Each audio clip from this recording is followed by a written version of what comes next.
শুধুমাত্র ভোটে অংশগ্রহণ করার কারণে আমাদেরকে বিভিন্ন ট্যাগিং দেওয়া হয়েছিল, দোষর বলা হয়েছিল, আমাদেরকে অপদস্থ করা হয়েছে, অপমান করা হয়েছে রাষ্ট্রীয় পৃষ্ঠপোষকতায় এবং রাষ্ট্রের সক্রিয় অংশগ্রহণে।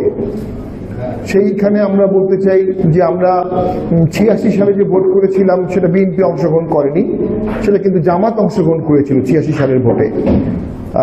আবার 88 ভোটে আসম ফিরোজ সাহেব অংশগ্রহণ করে বিরোধী দলীয় নেতা হয়েছিলেন, সেখানে বিএনপি বিএনপি আওয়ামী লীগ কেউ অংশগ্রহণ করেনি।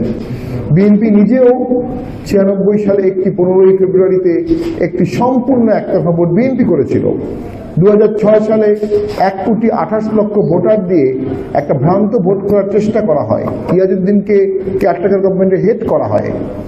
তো আমরা মনে করি শুধুমাত্র ভোটে অংশগ্রহণের কারণে কেউ স্বৈরাচার বা স্বৈরাচারের দোষর হতে পারে না। জাতীয় পার্টি স্বৈরাচার বা স্বৈরাচারের দোষরের মতো কোনো কাজ করেনি।